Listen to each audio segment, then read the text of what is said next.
میں جلدی سے اٹھ کر جانے لگی تو ابو نے مجھے روکا اور بولے میں ایسے ہی تو نہیں کہتا تھا کہ تم اب جوان ہو گئی ہو۔ ابو نے بہت پیار سے مجھے اٹھایا، بیڈ پہ لے جا کر اوپر کمبل ڈال دیا اور خود بھی میرے ساتھ لیٹ گئے۔ مجھے بہت شرم آ رہی تھی، سوچ رہی تھی اب کیا کروں، لیکن تب تک ابو اپنا کام شروع کر چکے تھے۔ میں نے بار بار کہا ابو میں آپ کی بیٹی ہوں، میری تو چھوٹی سی فیملی ہے، میں، میری ماما اور ابو لکڑی کا کام کرتے تھے، میں ان کی دکان بھی چلاتی تھی، اس لیے ہمارے گھر میں ہر چیز ہوتی ہے۔ میرا گھر گاؤں میں ہے، کہو کہ ہر لڑکی کی میں دیوانی ہوں، کیونکہ میں بہت خوبصورت اور نازک لڑکی ہوں، مگر جتنی خوبصورت اتنی معصوم بھی ہوں۔ رات کو اکیلے سونے میں مجھے ڈر لگتا ہے، اس لیے میں ماما کے ساتھ ان کے کمرے میں سوتی ہوں۔ میرے ابو ہمیشہ ماما سے کہتے تھے کہ اب ہماری بیٹی جوان ہو گئی ہے، اس کی شادی کر دینی چاہیے۔ یہ سن کر میں شرماتی تھی۔ دسمبر کی سنبھی 7 راتیں تھی، ماما اور بھائی میری کزن کی شادی پر گئے ہوئے تھے، ابو میرے پاس ہی سوئے ہوئے تھے۔ مجھے ماما کے بغیر نیند نہیں آ رہی تھی اور سردی بھی بہت زیادہ لگ رہی تھی۔ میں سوچ رہی تھی کہ ہیٹر چلا لوں تاکہ سردی کچھ کم ہو جائے اور کمرہ بھی گرم ہو جائے، اس لیے میں کچن گئی کہ ماچس لاؤں اور ہیٹر چلا دوں، لیکن میری قسمت خراب تھی۔ کچن سے ماچس اٹھاتے ہوئے سالن کی دیچکی میرے اوپر گر گئی اور میرے کپڑوں پر سالن لگ گیا۔ مجھے بہت غصہ آ رہا تھا، ایک تو سردی بہت زیادہ ہے اور اوپر سے سالن بھی میرے کپڑوں پر گر گیا۔ میں کمرے میں آ کر ہیٹر چلا لیا اور کپڑے خشک کرنے لگی، لیکن سالن میرے جسم پر بھی لگ گیا تھا، جس کی وجہ سے مجھے بہت الجھن ہو رہی تھی۔ میں نے ہیٹر پر پانی گرم کیا اور نہانے چلی گئی۔ جب میں نہا کر فارغ ہوئی تو مجھے یاد آیا کہ دوسرے کپڑے تو میں لانا ہی بھول گئی تھی۔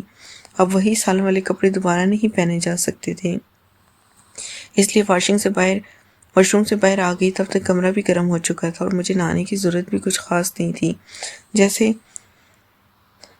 ہیٹر پر ہاتھ رکھا تب مجھے پتہ چلا کہ میں نہا کر سیدھے ہیٹر کے پاس بیٹھ گئی، لیکن اب کیا فائدہ، میں جلدی سے اٹھ کر جانے لگی تو ابو نے مجھے روک لیا اور بولے ایسے ہی تو نہیں کہتا کہ تم اب جوان ہو گئی ہو۔ ابو نے بڑے پیار سے مجھے اٹھایا، بیڈ پر لٹا دیا، کمبل بھی میرے اوپر ڈال دیا اور خود بھی میرے ساتھ ہی لیٹ گئے۔ مجھے بہت شرم آ رہی تھی کہ اب میں کیا کروں، لیکن تب تک ابو نے کام شروع کر دیا۔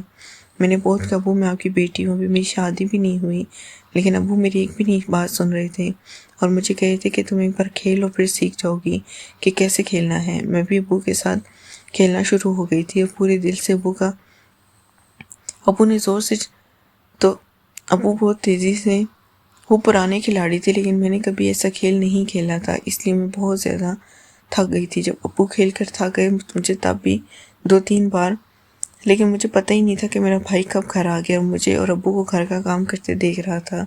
اب ابو بھی تھک کر سو گئے اور میں بھی۔ اگلے دن بھائی میرے پاس آیا، کہا کیوں، میں رات کو ابو کی وجہ سے بہت تھک گئی تھی، اس لیے میں نے انکار کر دیا۔ ابو اور بھائی کے لیے ناشتہ بنانے لگ گئی۔ ناشتہ کر کے ابو دکان پر چلے گئے تو بھائی نے مجھے کہا کہ الماری سے میرے کپڑے نکال کر استری کر دو۔ میں بھائی کے کپڑے نکالنے کے لیے جب میں الماری کے پاس گئی تو بھائی نے اپنا ہاتھ میرے کندھے پر رکھ دیا۔ میں نے کہا بھائی یہ کیا کر رہے ہو؟ تو بھائی نے کہا میں رات کو گھر آیا تھا اور تم نے ابو کے ساتھ جو گھر کے کام کروایا وہ سب میں نے دیکھ لیے۔ یہ سب سن کر میری تو جان نکل گئی کہ اگر بھائی نے ماما کو بتا دیا تو ماما مجھے اور ابو کو معاف نہیں کرے گی۔ مجھے پریشانی دیکھ کر بھائی نے کہا کہ میں کسی کو نہیں بتاؤں گا، بس اگر تم مجھے بھی وہ کر دو، رات کو ماما کے کمرے میں نہیں بلکہ میرے کمرے میں سو جاؤ۔ بھائی کی بات سن کے میں بہت زیادہ پریشان ہو گئی، لیکن میرے پاس بھائی کی بات ماننے کے علاوہ کوئی چارہ نہیں تھا۔ میں نے ابو کو سب کچھ بتا دیا، پھر ہر رات بھائی اور ابو دونوں کچھ وقت کے لیے ساتھ ہو جاتے اور میرے ساتھ گھر کا کام کرتے، میں بھی خوش، وہ دونوں بھی خوش۔ اگر آپ کو ویڈیو اچھی لگے تو چینل کو لازمی سبسکرائب کریں۔ شکریہ۔